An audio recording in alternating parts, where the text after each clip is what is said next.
జీవము కలిగిన దేవుని బిడ్డలారా, మీ అందరికీ ప్రభువైన యేసుక్రీస్తు నామములో శుభములు, వందనాలు తెలియజేస్తున్నాను.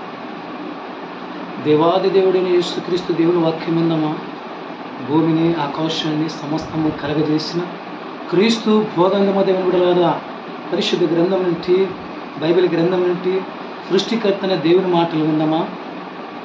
మత్తయి సువార్త 7వ అధ్యాయం 13వ వచనము 14వ వచనం కలిసి ఉంటాయి.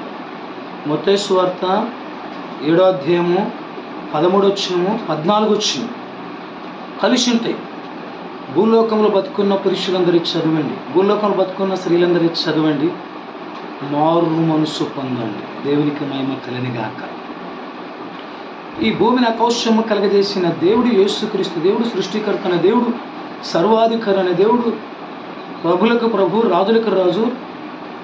కనుక ఆ దేవుడు 2025వ సంవత్సరాల కిందట మానవ శరీరము ధరించుకొని భూలోకానికి దిగివచ్చి బోధకుడిగా దిగివచ్చాడు, ప్రసంగికుడిగా దిగివచ్చాడు, పరిచారకుడిగా దిగివచ్చి ప్రపంచ మనుషులకు కలువరి శిలువలో ప్రాణం పెట్టడానికి యేసు ప్రభు దిగొచ్చాడు. దేవునికి మహిమ కలిగినగాక. ఆయన చెప్పిన మాట మత్తయి సువార్త 7వ అధ్యాయము 13వ వచనము 14వ వచనం. ఇరుకు మార్గము, విశాలమైన మార్గము, రెండింటి గురించి యేసు ప్రభు చెప్తున్నాడు. ఇరుకు మార్గము నిత్య జీవానికి వెళుతుంది, విశాలమైన మార్గము నిత్య నరకానికి వెళుతుందని యేసుక్రీస్తు దేవుడు ప్రపంచంలో బతుకున్న మనుషులకి సృష్టికర్తన దేవుడు బోధించింది. దేవునికి మహిమ కలిగినగాక. భూలోకముల ఒక మనిషి కూడా నశించకూడదు, నరకానికి వెళ్ళకూడదని యేసుక్రీస్తు దేవుని ఉద్దేశమైనది. అందుకే ప్రభు పరలోకం విడిచిపెట్టి భూలోకానికి దిగివచ్చి సిలువలో మన పాప దోషముల కొరకు సిలువలో తన ప్రాణం అర్పించాడు, రక్తము చిందించాడు. పాతాళము తప్పించడానికి, నరకము తప్పించి భూలోకముల స్త్రీ పురుషుల మనుషులందరూ కూడా నిత్య జీవానికి నడిపించడానికి యేసు ప్రభు లోకానికి వచ్చాను. దేవునికి మహిమ కలిగినగాక. అయితే యేసుక్రీస్తు దేవుడు సెలవిచ్చాను, విశాలమైన మార్గము, మానవుడు ఏమైనా చేయవచ్చు. స్త్రీలైన పురుషులైన వ్యభిచారం చేయొచ్చు, దొంగతనం చేయొచ్చు, మోసాలు చేయొచ్చు, అన్యాయం చేయొచ్చు, అబద్ధాలు మాట్లాడవచ్చు, తాగొచ్చు, తినొచ్చు, తిరగొచ్చు, ఏమైనా చేయొచ్చు. ఏది? ఈ మనుషులు విశాలమైన మార్గం, విశాలమైన మార్గం, ఇరుకు మార్గం. భూలోకంలో స్త్రీ పురుషులందరికీ కూడా మారు మనసు పొంది ప్రభువైన యేసుక్రీస్తు నామములో బాప్తిసం పొంది పరిశుద్ధాత్మను వరమును పొంది ప్రత్యేకమైన జీవితం జీవించి అపొస్తలుల బోధయందును, సావాసమెందును, రొట్టె విష్టును, ప్రార్థన చేస్తున్నందును ఎడాతెక్క ఉన్న వారు ఇరుకు మార్గము, ఇరుకు మార్గము నిత్య జీవానికి వెళుతుంది. ఇరుకు మార్గం దేవుని రాజ్యానికి వెళుతాడు, ఇరుకు మార్గం పరలోక రాజ్యానికి వెళతాడు మానవుడు అని యేసు ప్రభు సెలవిచ్చాడు. ఇరుకంటే ఈ లోకంలో మానవుడు, స్త్రీ అయినా పురుషుడైనా పరిశుద్ధంగా ఉండాలి, పవిత్రంగా ఉండాలి, నీతిమంతుడై ఉండాలి, నిజాతిమంతుడైన సత్యవంతుడై ఉండాలి, ప్రభువైన యేసుక్రీస్తును సొంత రక్షకుడిగా అంగీకరించిన వ్యక్తి ఉండాలి. దేవునికి మహిమ కలిగినగాక. ఇరుకు మార్గం శ్రమైన, కష్టమైన, దుఃఖమైన, బాధ అయిన యేసుక్రీస్తు దేవుని ఎడతెక్క ఆరాధించి ప్రార్థించిన ప్రజలు. కనుక ఇరుకు మార్గములోకి చాలా కష్టం. ఈ లోకంలో మానవుడు జీవించాలని, స్త్రీలు జీవించాలని, సేవకుడు జీవించాలని, సంఘ పెద్దలు జీవించాలని, క్రైస్తవుడు జీవించాలని, విశ్వాస జీవించాలంటే ఇరుకు మార్గములో ఈ లోకంలో చాలా భయము, భక్తి కలిగి జీవించాలి. ఇష్టం వచ్చినట్టు డబ్బు ఖర్చు పెట్టకూడదు, ఇష్టం వచ్చినట్టు తిరగకూడదు, ఇష్టం వచ్చినట్టు మానవుడు జీవించకూడదు. దేవుడు చూచుచున్న దేవుడు, భూమిని ఆకాశం కలగజేసిన దేవుడు, చూచుచున్న దేవుడు మానవుడు కూర్చున్నట్టు చూస్తున్నాడు, లేచేది చూస్తున్నాడు, నడిచేది చూస్తున్నాడు, పరిగెత్తేది చూస్తున్నాడు, పనిచేసేది కూడా యేసు ప్రభు చూస్తున్నాడు. దేవునికి మహిమ కలిగినగాక. కనుక యేసుక్రీస్తు దేవుడు సెలవిచ్చాడు. మత్తయి సువార్త 7వ అధ్యాయము 13వ వచనము 14వ వచనం. ద్వారములు చూడండి, ఇరుకు ద్వారం, విశాలమైన ద్వారం. 2 ద్వారాలు ఉంటున్నామండి నిత్య జీవానికి, పరలోకానికి, దేవుని దగ్గరికి మానవుడు వెళ్తానికి. ఇరుకు మార్గమేమో విశ్వాసం వెళ్తాడు, విశాలమైన మార్గం అవిశ్వాసం వెళ్తాడు. కనుక యేసుక్రీస్తు దేవుడు సెలవిచ్చాడు. ఈ సృష్టిలో 2 ఉంటున్నాయి, పగలు రాత్రి. మానవుడు చూస్తున్నాడు, పగులంతా పని చేస్తున్నాడు, రాత్రి అంతా నిద్రపోతున్నాడు. భూలోకంలో మనుషులకి దేవుడు సూర్యుడు చంద్రుడు పెట్టాడు. దేవునికి మహిమ కలుగుగాక. రాత్రి పగలు మనుషుల కొరకు, అమావాస్య పున్నం మనుషుల కొరకు, మంచి చెడు. మంచి చేసిన వారు నిత్య జీవానికి వెళ్తారు, చెడు చేసిన వారు నిత్య నరకానికి వెళ్తారు. ప్రభువైన యేసుక్రీస్తు దేవుడు సెలవిచ్చాడు. భూలోకములో స్త్రీ పురుషులందరికీ కూడా జాగ్రత్తగా యేసు ప్రభు బోధ వినండి. మత్తయి సువార్త 7వ అధ్యాయము 13 వచనము 14 వచనం నిదానంగా చదవండి, ఆలోచించండి, మారు మనసు పొందండి. దేవునికి మహిమ కలిగింది. ప్రభుని యేసుక్రీస్తు త్వరగా రెండో రాకడ రానించున్నాడు. ఈ లోకంలో యేసు ప్రభు రావచ్చు, లేదంటే నీవు నేను పోవచ్చు. మానవుడు బతుకున్నప్పుడే తన ప్రవర్తన సరి చేసుకోవడం, తన క్రియలు సరి చేసుకుని, తన నడకను సరి చేసుకొని చక్కపరుచుకొని పరిశుద్ధంగా జీవించడం, పవిత్రంగా జీవించడం, విశ్వాసంగా జీవించడం, ప్రార్థనపరుడిగా జీవించడం, భక్తిపరుడిగా జీవించడం చూచుచున్న దేవుడు, సృష్టికర్తన దేవుడు. దేవునికి మహిమ కలుగుగాక. భూలోకంలో మనుష్యులు అవిశ్వాసాల గుంపు ఉంటుంది, అన్యుల గుంపు ఉంటుంది. అవిశ్వాసాల గుంపు, అన్యుల గుంపు కదా. అవిశ్వాసులు అన్యుల గుంపు ఒకటే, విశ్వాసుల గుంపు ఉంటుంది, అవిశ్వాసుల గుంపు ఉంటుంది. నిత్య జీవం ఉంటుంది, నిత్య నరకం ఉంటుంది, రెండు. కనుక యేసుక్రీస్తు దేవుడి సెలవిచ్చాడు. దేవుని సౌకుల దగ్గర ఎగిరెగిరి ప్రసంగాలు చేస్తున్నాడండి. ధనవంతుడు నిత్య నరకానికి వెళుతాడు, దళిద్రుడు పేదవాడు నిత్య జీవానికి వెళ్తాడని యేసు ప్రభు చెప్పాడు. ఈ లోకంలో ఏమన్నా చేయి, ఎన్ని మహాశోలన్నా చేయండి, ఎన్ని పాపాలన్నా చేయండి, ఎన్ని దోషాలను చేయండి, ఎన్ని అబద్ధాలన్నా మాట్లాడండి, ఎన్ని బిజినెస్లు చేయండి, కానీ డబ్బు డబ్బు డబ్బు సంపాదించాలని ప్రపంచంలో ఉన్న మానవులకి జబ్బు పెట్టింది. తిరగని జబ్బు ఇది. అనేకమైన వ్యాపారాలు, మోసాలు, అబద్ధాలు, రకరకాల సినిమాలు తీయడం, సేవ చేయడం, రాజకీయం, వ్యవసాయం చేయడం, రకరకాలైన వ్యాపారం, రకరకమైన బిజినెస్ చేసి డబ్బు డబ్బు డబ్బు సంపాదించే భూలోకంలో మనుషులు, స్త్రీ పురుషులు ప్రయాసపడుతున్నారు. ఈ భూలోకంలో ఎంత సంపాదించిన ఏమి మానవుడు తీసుకొని వెళ్ళడండి. ఎంత ఆస్తు సంపాదించిన, ఎన్ని పొలాలు సంపాదించిన, ఎన్ని సంపాదించిన, ఎన్ని కార్లు సంపాదించిన, ఎన్ని బంగారు సంపాదించిన, ఎన్ని నగలు, బట్టలు సంపాదించిన, భూమి మీద ఎన్ని సంపాదించి సమకూర్చిన. ప్రపంచంలో మనుషులందరికీ తెలుసు మానవుడు ఏమీ తీసుకొని వెళ్ళడు.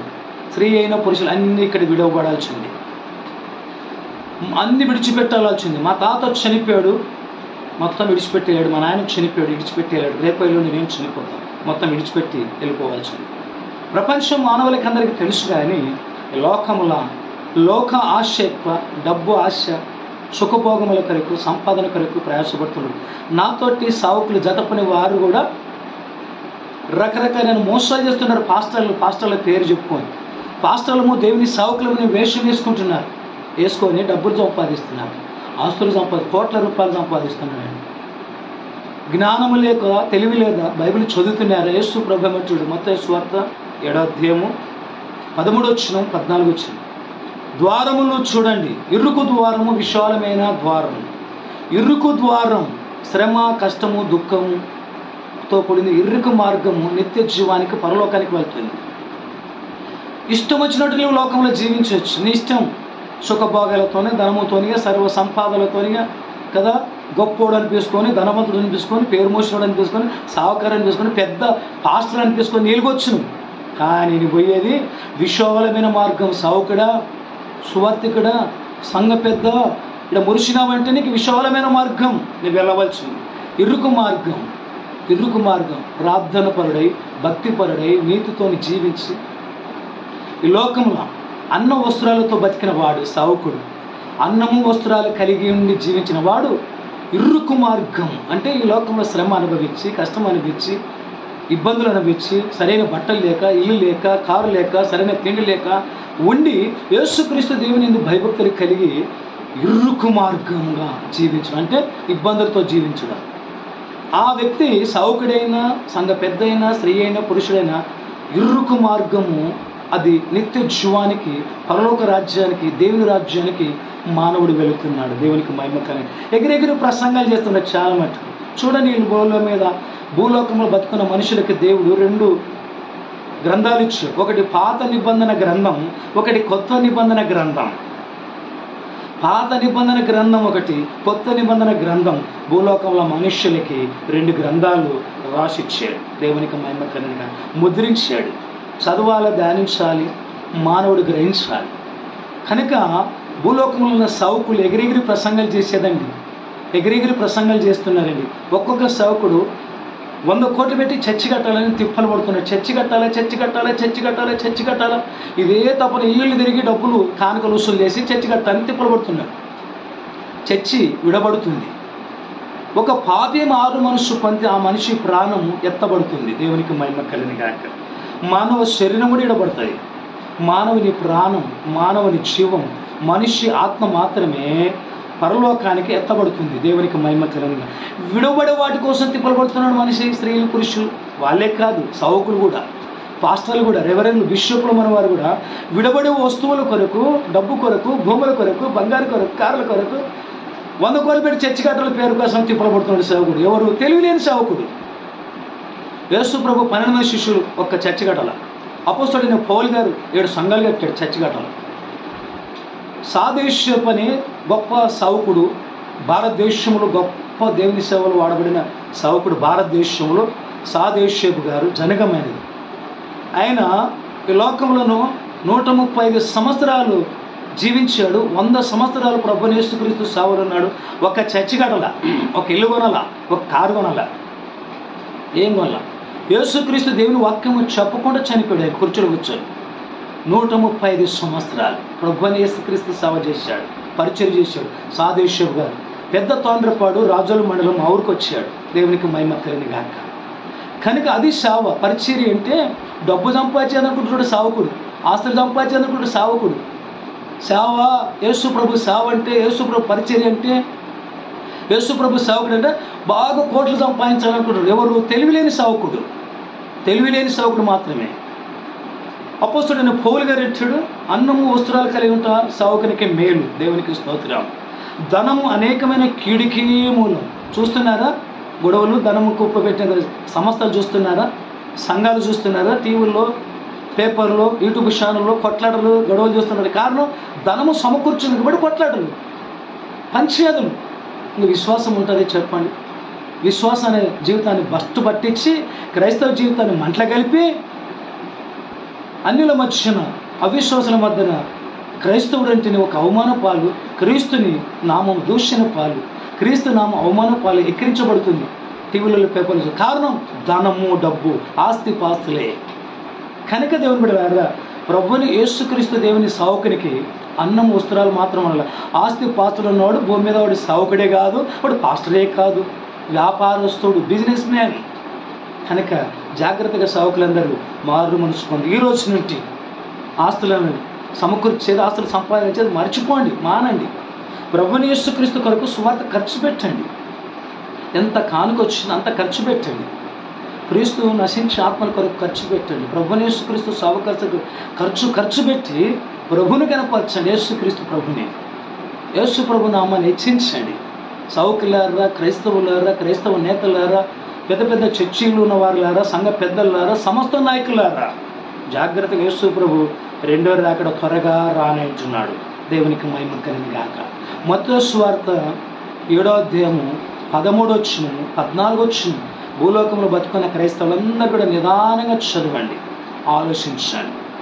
ఇరుకు మార్గము, విశాల మార్గము.